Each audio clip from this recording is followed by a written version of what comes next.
Saya ulangi, mengapa kita harus memilih akidah Asy'ariyah Maturidiyah? Karena di Asy'ariyah Maturidiyah itu satu-satunya sanad yang masih ada ketersambungannya. Berbanding nggak dengan akidah-akidah yang lain, misalkan Asy'ariyah ataupun mereka yang menisbatkan kepada Salafi. Kalau ditanya sanadnya mereka tidak ada. Itu satu. Yang kedua, kitab-kitabnya menyebar, Kak. Kitab-kitab Asy'ariyah ini menyebar di semua pelosok, ada, bisa kita jumpai. Dan itu akidah itu diikuti oleh ashab Syafi'i, ashab Hanafi, ashab Maliki, dan ashab Hambali. Ya, jadi itu yang paling penting sekali. Dan yang ketiganya, di Asy'ariyah ini ada tartib. Contoh ya, bila kita ditanya asyhadu alla ilaha illallah, lalu Allah itu seperti apa, maka kita boleh sebutkan Allah itu wujud, qidam, baqo, mukhalafatul khawatir. Berbanding mereka yang menisbatkan kepada akidah salaf. Ditanya asyhadu alla ilaha illallah, Allah itu siapa? Allah yang ada di aras, ada tangannya mana, kanan kiri, ada yang menyebut kanan semua. Mereka bingung ya. Ya, tidak ada tartib. Maka yang paling bagus itu ya di sini ini Asy'ariyah Maturidiyah ini.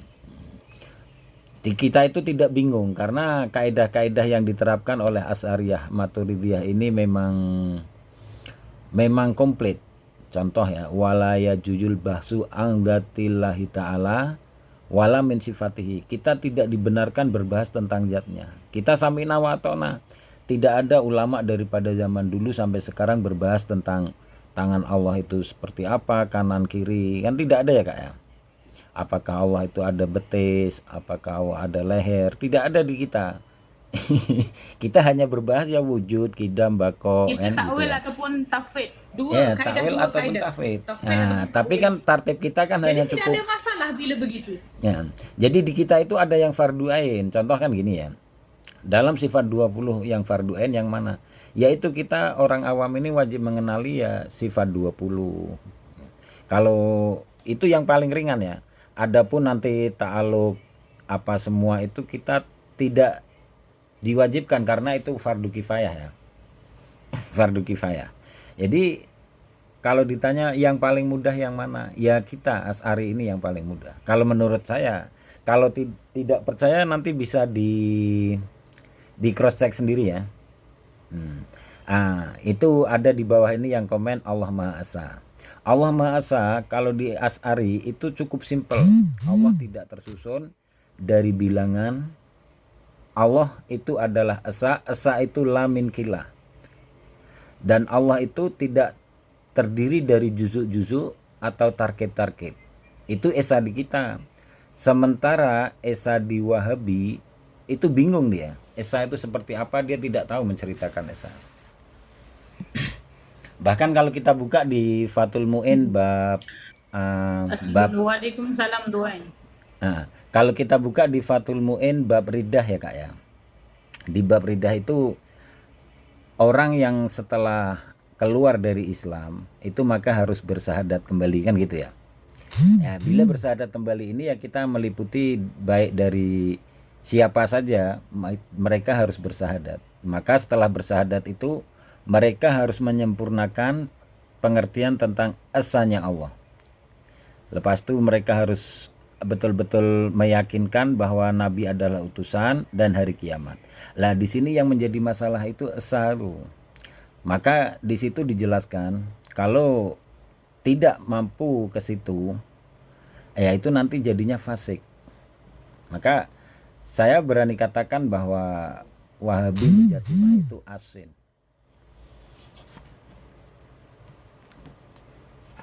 Bagaimana, Kak? Akidahnya rosak. Fasik Akidahnya itu rosak, asin. kawan-kawan. Iya. Setuju atau Akidahnya saya bukan rosak. pendapat saya, ini bukan pendapat saya, Kak ya. Ini bukan pendapat saya. Nah, namun Rosak ada itu sedikit betul, itu rosak, yang itu ingin tidak saya sesuai katakan dengan apa yang diajar oleh Rasulullah. dan ini ada yang ingin saya sampaikan kepada mereka-mereka yang di luar Asy'ari. Jangan membaca sendiri terus iljam, membuat tuduhan atau mengiktiraf. Itu tidak bagus. Ini rumah tangga kami, biar kami yang saling berkomentar. Kan begitu ya, Kak ya? Ini rumah tangga kami. Ini rumah tangga kami. Jadi apalagi masuk ke dalam ranah yang cabang ya. Seperti apa siapa tuh? Man Laksa ke Man Katil kemarin tuh. Yang mengatakan bahwa kita itu dilarang mengatakan Allah mendengar katanya. Iya, yang baca sendiri tanpa guru. Macam mana baca tu? Dia berguru dengan buku. Berguru dengan buku. Dia membeli buku, dia baca sendiri, dia buat tuduhan. Itu yang langit, yang siapa yang ada di atas bukit lebih dekat dengan Tuhan berbanding orang yang berada di kaki bukit itu. Ya Orang jangan panggil man seperti bukit. itu. Sebab itulah kot. Allah Subhanahu Wa Taala nama Zat yang maha suci dari segala sesuatu. Man bukit. itu kan di mana-mana pun kan Kak Azhar baca komen memang dia panggil begitu kawan-kawan. Saya tak tahu apa reason dia, mungkin disebabkan dia kan itu hari berhujah mengatakan siapa yang berada di atas bukit ni lebih dekat dengan Allah berbanding orang yang berada di kaki bukit, begitu kot. Jadi saya tengok kenapa ya dia panggil man bukit dia. Oh mungkin itu kot. Tetapi itu sebenarnya kata-kata Al-Dharimi. Orang Nepal paling dekat dengan Allah sebab guna Everest paling tinggi. Okey, lagi satu. Lucu apa? Paling lucu hari ini. Ini siapa-siapa yang berada di TikTok yang biasanya gaduh apa tu saling balas komen tu kan. Sekarang ini tengah famous. Wahabi hentam Asy'ariyah mengatakan, dia kata, adakah kalian nak mengikut akidah yang mengikut kaedah daripada Plato, daripada Aristotle, daripada Aflatun, daripada Socrates. Cuba kalian tengok. Al-Asy'ariyah tidak pernah. Itu hanyalah dalil akliyah kawan-kawan. Allah mengatakan, afala ta'kilun. Hai, mana kamu punya otak? Hai, mana kamu punya akal? Allah berkata bukan. Jadi masalah warning untuk menggunakan otak ini daripada Allah. Jadi Socrates, Aflatun, Plato yang kita panggil Plato, Aristotle itu semua itu dia menggunakan akal untuk mentauhidkan pencipta alam ini. Tetapi sayangnya mereka ini tidak mengiktiraf Tuhan Nabi Muhammad. Mereka menggunakan akalnya, mengatakan bahwasanya alam ini baru. Alam ini baru dan ini sesuai dengan apa yang diajarkan di dalam Al-Quran sebenarnya. Jadi ada certain mereka yang berfikir menggunakan otaknya ini memang secara akli secara dalil nakli memang betul lah alam ini hadis sebab alam ini makhluk. Kemudian mengatakan bahawasanya kalian ini masih nak ikut orang yang akidahnya berdasarkan dengan Aristotle. Ini yang paling mengejutkan. Di dalam kitab Ibnu Qayyim, ini Kak Azhar bagi, siapa yang mengiktiraf bahwasanya Aflatun dengan Socrates itu bertauhid, bukan Asy'ariyah. Asy'ariyah di mana-mana pun tidak pernah menganggap orang bertauhid kecuali dia mengimani Allah yang dihabarkan oleh Muhammad ibn Abdullah. Kak Azhar ulang sekali lagi. Al-Asy'ariyah tidak pernah mengiktiraf orang bila mana sesembahannya dia tidak bermaksud kepada Allah yang dihabarkan oleh Muhammad ibn Abdullah. Itu je. Sesuai dengan tauhid La ilaha illallah yang datang daripada Muhammad ibn Abdullah, baru kita iktiraf dia adalah Islam.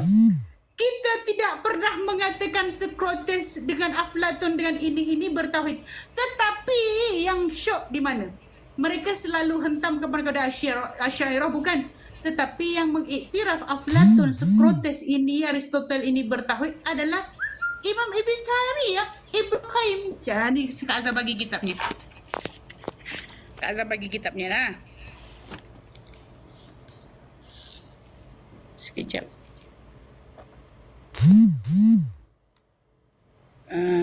Terbalikkan mana flip. Ikut. Okey, ni kawan-kawan. Okey, ni kitabnya. Ighasatul Lahfan, ini siapa pengarangnya? Tengok ni. Ibnu Qayyim Al-Jauziyah. Ini Ibnu Qayyim Al-Jauziyah ini murid kepada Imam Ibn Taymiyah. Okey, sekarang apa yang dia kata? Wa kadzalika Aflatun kana ma'rufan bit-tauhid wa inkaru ibadul asnam wa isbatu hudusil alam wa kana tilmidu Sokrates. Ini Sokrates lah. Lama halaka Sokrates ini qama maqamuhu wa jalasa ala kursiyu. Itu apa maksudnya? Dia kata begitu juga Aflatun ini, mereka ini makruf bertauhid dan ini mengingkari untuk beribadah kepada berhala-berhala, dan dia mengisbatkan, mengakui bahawasanya alam ini hudus, alam ini baru. Wa kana tilmid, adapun muridnya yang bernama Sokrates ini, ketika si Aflatun ini dia sudah mampus, maksudnya sudah rosak, sudah mati lah kot ini. Sudah era dia sudah berakhir, maka si Sokrates ini maqahu, menduduki kedudukannya, begitu. Wajalah ala kursihi, menduduki menjadi pengganti kepada si Aflatun itu. Tetapi ini yang ini kena wa kana ma'rufan bit-tauhid. Jadi Plato itu menurut Imam Ibn Qayyim, kawan-kawan, dia bertauhid. Tiba-tiba dia orang hentamkan kepada Asy'ariyah punya kaedah mengikuti si Plato. Sekarang macam mana? Terkena kepada hentam diri sendiri, bukan? Macam mana tu? Ada beberapa perkara tidak pernah mengatakan orang kafir itu bertauhid. Lagi satu. Ya, Tuan Surya. Lagi satu, bagi bukti kitab mana Plato sama dengan Asy'ariyah. Sampai sekarang tak ada bukti. Begini. Kita ini mana Plato mengarang kitab tauhid berdalilkan daripada itu hayalan Wahabi sebenarnya. Iya. Jadi begini ya. Kita ini sebagai ahli sunnah itu kan tawasud, tasamuh, dan kita itu tidak diajarkan untuk jumud. Kan begitu ya. Kita itu akan menerima apa saja ilmu dari mana saja yang sesuai dengan Al-Quran, kita boleh ambil. Contoh Maqulatul Ashar. Maqulatul Ashar itu bukan dasar akidah kita. Akan tetapi dalam menghuraikan nanti kita perlu memakainya ya. Bukan kita mengakui ya Maqulatul Ashar itu adalah dasar akidah kita, bukan. Secara akli ya. Dia secara tidak akli, keluar daripada ajaran Islam. Iya. Jadi yang kita diajarkan oleh ulama-ulama kita itu kita tidak jumud, baik dalam tauhid maupun fikih ya. Kalau fikih itu kan kita menghukumi kan tentang halal haramnya, kan kita melihat ilahnya apa baru kita hukumi halal haramnya. Berbeda dengan Wahabi, asal Nabi tidak lakukan mereka kata haram, padahal tarkun Nabi la yadullu ala tahrim. Kan seperti itu ya Kak ya. Ya, at-tarku dipanggil at-tarku. Tidak semua at-tarku itu yaitu alat tahrim, itu betul.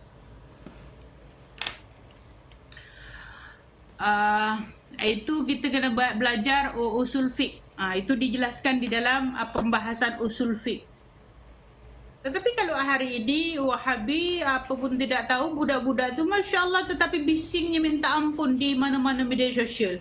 Budak yang baru nak belajar, konon yang baru, orang kata saya nak apa, panggil apa, orang yang baru nak insaf, orang yang baru nak insaf, baru nak kenal dunia. baru nak insaf itu, iyalah baru nak insaf lah kononnya tiba-tiba dia mungkin kenal ustaz-ustaz yang tak berkenaan lah kan. Tiba-tiba menjadi pejuang Salafi Wahabi. Ini sangat disayangkan. Kita ni kawan-kawan, sebaiknya lah orang awam ini bila dia nak bercakap sesuatu biar faham sefaham-fahamnya terlebih dahulu. Supaya apa yang dipertahankan kita ini mendatangkan manfaat kepada kita, bukan mendatangkan mudarat. Bila kita mempertahankan sesuatu yang kita sendiri blur, ini kita takut, kita risau, ianya akan menjadi bumerang kepada diri kita sendiri. Ini yang kita tidak mahu sebenarnya kepada orang awam ini. Orang-orang awam hari ini sepertinya lebih hebat daripada ulamanya. Oh, kalau ulama bercakap, ini ahli penglipur lara, macam-macam ada. Ngeri sungguh zaman ini. Tapi tak ngeri lah sebab ini memang sedia maklum lah, namanya pun zaman fitnah kan.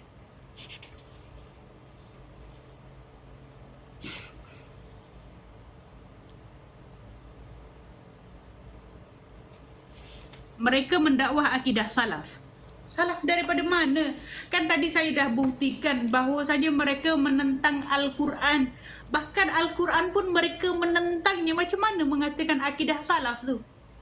Kalau mengatakan akidah salaf, sudah pasti di dalam masalah tawassul tidak